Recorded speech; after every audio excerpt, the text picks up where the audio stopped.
Starting से क्या होता है, सेफ्टी आपकी शुरू हो जाती है। यहाँ पे जब आपका मोल्ड जो है आपस में कोर और कैविटी मिलने वाले होंगे, गाइड पिलर्स और गाइड बुश में जो है एंट्री होने वाला होगा आपके मोल्ड का, तो उस समय हमारे जो है सेफ्टी स्टार्ट हो जाती है वहीं से। तो जिस पर्टिकुलर पॉइंट से हम सेफ्टी देंगे फिर मतलब सेफ्टी हम पूरी देते, एंड पॉइंट होता है एक सेफ्टी का, मतलब कि इस समय आपकी कोर और कैविटी मैच हो चुकी है। उसके बाद दोस्तों आपका लॉकिंग शुरू होता है। लॉकिंग इंपॉर्टेंट होता है। लॉकिंग क्या होता है? लॉकिंग होता है क्लैंपिंग फोर्स। आप कोई भी चीज, मतलब आप मोल्ड को आप एक बहुत हाई फोर्स दे रहे हो, क्लैंपिंग फोर्स दे रहे हो, जिसकी यूनिट जो है दोस्तों हम टनेज वगैरह में नापते हैं। तो यहाँ पे हम जो है वो मेंशन कर देते हैं, टॉगल टाइप मशीन है, यहाँ पे आप डाल सकते हो आसानी से, और यहाँ पे आप टॉलरेंस डाल सकते हो कि कितना ऊपर तक और कितना नीचे तक जा सकता है। तो ये 100 ये सब मत देखो, मैं फिर बता रहा हूँ आपको। यहाँ पे आप डालोगे, जैसे हमने 75 डाला यहाँ पे लॉकिंग, तो यहाँ पे येलो वाले जो मार्क है, जो येलो आपका बॉक्स है, यहाँ पे एक्चुअल दिखेगा आपको कि 75 आया कि नहीं आया, 72 73 जो भी आएगा दोस्तों वो आएगा। यहाँ पे टॉलरेंस दिया जाता है, ये अभी जैसे 100 का टॉलरेंस है तो गलत है। आप क्या है, आप यहाँ पे 5-10 का टॉलरेंस डाल देना, 10 का टॉलरेंस डाल देना, तो जो टनेज होगी, जैसे 75 आपने डाला तो जो 65 तक की एक्सेप्ट करेगा नीचे में, और ऊपर में 85 तक का एक्सेप्ट करेगा। सिंपल सा ये आपका कॉन्सेप्ट है।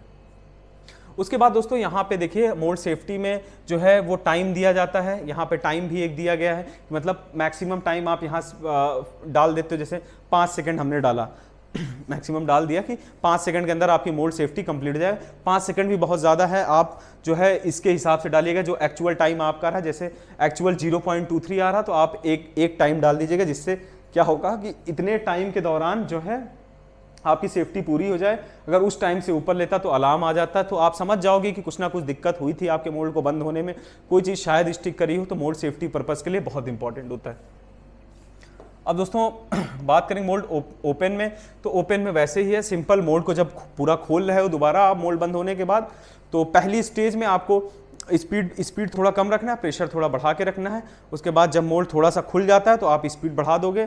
जब मोल्ड फाइनल पोजीशन तक जाने वाला होता है उसके काफ़ी पहले से हम थोड़ा सा स्पीड को कम कर दें, ताकि मोल्ड आपका स्मूथली जो है वो पूरी तरीके से खुल जाए। बस इतना सा फंक्शन है दोस्तों। यहाँ पे कुछ और फंक्शन है, जैसे मोल्ड हाइट एडजस्टमेंट जब आप कर रहे हो तो इसको एनेबल कर दीजिएगा। जब ऑटो मोल्ड हाइट एडजस्टमेंट कर रहे हो, ऑटो MHA कहते हैं, तो आप इस पर टिक कर दीजिएगा, वो एनेबल हो जाएगा। यहाँ पे आप पोजीशन सेट कर सकते हो, और यहाँ पे आपको सेट करना होगा cycle start with door close. ये जो बटन है, मतलब आपका ये जो साइकिल स्टार्ट होगा तो दरवाज़ा बंद करने पे आपका साइकिल स्टार्ट आप करवाना चाहते हो सेमी ऑटो फंक्शंस में, तो इस पर क्लिक कर दीजिएगा। उसके बाद यहाँ पे मोल्ड कूलिंग वगैरह का फंक्शन है। मोल्ड कूलिंग नहीं देना चाहते हो, या मोल्ड की कूलिंग कब बंद हो, तो वो आप सेट कर सकते हो अपने हिसाब से। सेट मोल्ड फ्लो, मतलब सेटिंग मोड पे आपका जब आप सेटिंग मोड पे मोल्ड को फ्लो करा रहे हो, फ्लो स्पीड होती है, तो यहाँ पे आप रख सकते हो कितना रखना चाहते हो। और set mould pressure, setting mode पे जब आप मोल्ड को बंद या क्लोज करा रहे हो तो कितना प्रेशर देना है वो आप यहाँ पे सेट कर सकते हो। बस इतना सा फंक्शन है। बात करते हैं एग्जांपल ऑफ मोल्ड ओपन। जब मोल्ड खुलता है तो किस तरीके से होता है, ग्राफ आप देख रहे हो यहाँ पे।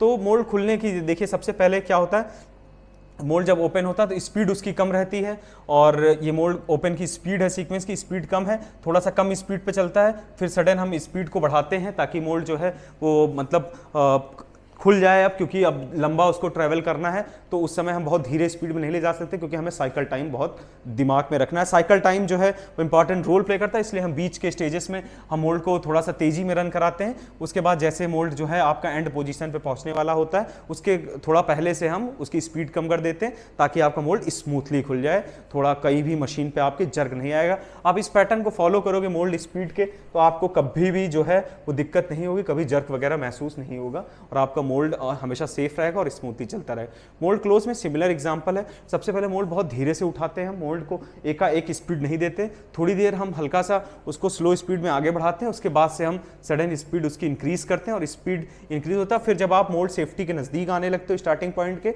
उसके थोड़ा पहले स्टेज से हम स्पीड को और प्रेशर को गिरा देते, कम कर देते, जिससे आपका मोल्ड जो है आसानी से जो है वो मोल्ड सेफ्टी के जो फंक्शंस हैं उन पे काम कर सके, और आपका मोल्ड जो है वो सुरक्षित रहे, सेफ रहे, क्योंकि मोल्ड का सेफ होना बहुत ज़रूरी है। आप अगर मोल्डिंग कर रहे हो, अगर इंडस्ट्री में हो, मोल्ड ही डैमेज कर दोगे तो बहुत दिक्कत आएगी उससे। तो आपको ये चीज़ जो है वो पर्टिकुलरली दिमाग में रखना ही रखना है।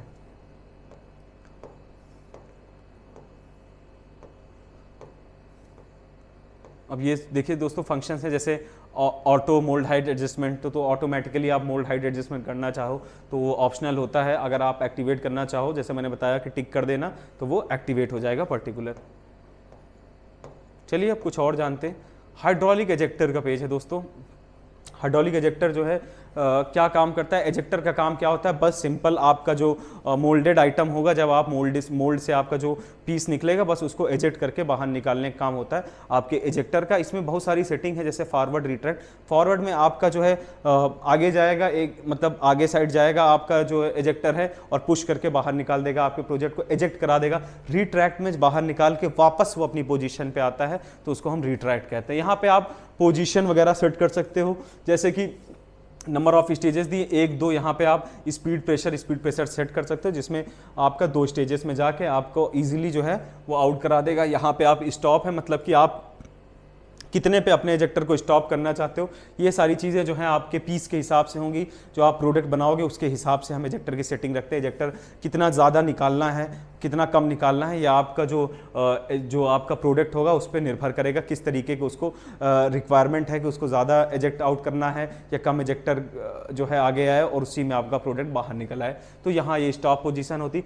होल्ड का फंक्शन दोस्तों क्या होता है कि जैसे आपका एजेक्टर आगे आया और थोड़ी देर रुकेगा, यहाँ पे जैसे आपका 0 है तो आपका बिल्कुल नहीं रुकेगा, चला जाएगा वापस बैक, मतलब एक बार एजेक्टर आ गया है तुरंत पीछे चला जाएगा। अगर आपने यहाँ होल्ड पे टाइम डाल दिया, जैसे 2 सेकंड डाल दिया, तो क्या होगा, एजेक्टर आपका आगे आएगा, 2 सेकंड के लिए रुकेगा और उसके बाद वो पीछे वापस रिट्रैक्ट होगा। तो ये सिंपल सा फंक्शन होल्ड का था। यहाँ पे देखिए मूव विद डोर ओपन और वॉल ऑन ड्यूरिंग होल्ड, तो वो इसमें 2 फंक्शन दिए गए। मूव विद डोर ओपन मतलब कि डोर ओपन होने के साथ मूव कराना चाहें तो आप इसको इनेबल कर दीजिएगा।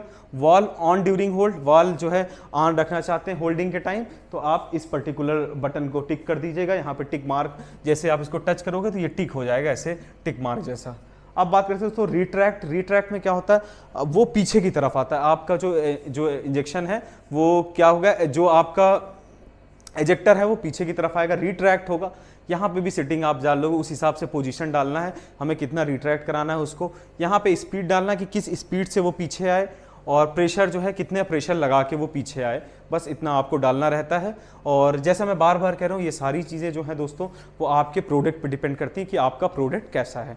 यहाँ पे दोस्तों टाइम भी डाल सकते हो आप, कि मतलब फॉरवर्ड जाने का, ये डिले टाइम आपको दिया जाता है, तो ये डिले टाइम आप डालोगे तो क्या होगा, डिले टाइम मतलब कि जैसे आपका मोल्ड खुल गया, आपने डिले अभी 0 है, तो जैसे मोल्ड खुला तुरंत एजेक्टर आ जाएगा। लेकिन यहाँ डिले जैसे 2 सेकंड डाल दिए तो क्या होगा, मोल्ड खुलेगा, एजेक्टर 2 सेकंड वेट करेगा, फिर आगे आएगा, बस इतना सा कॉन्सेप्ट। थोड़ा सा देरी होगी, डिले होगी, तो वो आप प्रोडक्ट के हिसाब से इसको भी हम सेट करते हैं। मतलब कि ऐसा नहीं कि हम इनको सेट नहीं करते हैं, आप सेट कर सकते हो। ये अगर सारी सेटिंग दी गई है तो इन हर सेटिंग का कोई ना कोई मतलब होता है, बस डिपेंड करता है आप पहचानिए कि जो प्रोडक्ट आप किस तरीके का बना रहे हैं वहाँ पे आपको सेट करना है। ये सारी चीज़ें आपको समझनी है खुद से प्रोडक्ट पे, क्योंकि अब मैं दुनिया भर के सारे प्रोडक्ट्स पे मैं एक साथ एक्यूरेट नहीं बता सकता कि नहीं आप यही करिएगा जाके। वो डिपेंड करता है आपका सिनेरियो क्या है, आपकी मशीन पे आपका मोल्ड कैसा है, मोल्ड का डिज़ाइन कैसा है, तो बहुत सारी चीज़ों पर वर्क करता है। इसलिए मैं डायरेक्ट कोई सेटिंग नहीं बताता कि इसको इस तरह कर लीजिएगा, क्योंकि वो निर्भर करता है कि आपका मोल्ड कैसा है। पता चला आप वही सेटिंग उठा के डाल दी और वो नहीं हो रहा, तो इसलिए मैं सिर्फ आपको बेसिक कॉन्सेप्ट बताता हूं कि इस तरीके से आप सेट कर सकते हो, ये मतलब होता है इन चीज़ों का। उसके बाद दोस्तों बात करते हैं, यहाँ पे देखिए आप रिट्रैक्ट हो गया आपका, स्क्रू जो है पीछे आ जाएगा। सेम फंक्शन यहाँ पे move with door open, valve off at stop. एक इंपॉर्टेंट फंक्शन आता है दोस्तों मल्टी स्ट्रोक। जैसा कि मैंने रैम सिस्टम वाली जब मशीन आपको फोर्जा बताई थी तो वहाँ पे एक ऑप्शन था वाइब्रेशन करके, और मैंने उसका वीडियो क्लिप भी डाला हुआ है, वाइब्रेशन आप ज़रूर देखिएगा। तो वहाँ पे आप मल्टी स्ट्रोक समझ जाओ। मल्टी स्ट्रोक में क्या होता है कि यहाँ पे हम डालते हैं, काउंट डालते हैं कि मतलब कितना नंबर ऑफ टाइम आप मल्टीपल टाइम आप स्ट्रोक देना चाहते हो अपने एजेक्टर को, रिटर्न पोजीशन में वापस इसको कितने पोजीशन तक लेना चाहते हो। तो बात करते हैं मल्टीपल स्ट्रोक में क्या होता है। जैसे आपने यहाँ पे डाल दिया 4, मल्टीपल काउंट 4, तो क्या होगा कि आपका एजेक्टर आगे आएगा और जैसे इस पॉइंट से एजेक्टर यहाँ आया तो वापस इस तरीके से, मेन एकदम पीछे नहीं जा रहा, वो 4 बार इस तरीके से मार के उसको एजेक्ट आउट करा दे रहा। तो दोस्तों ये पेज था हमारा एजेक्टर का। अब बात करेंगे आगे कौन से पेजेस हैं।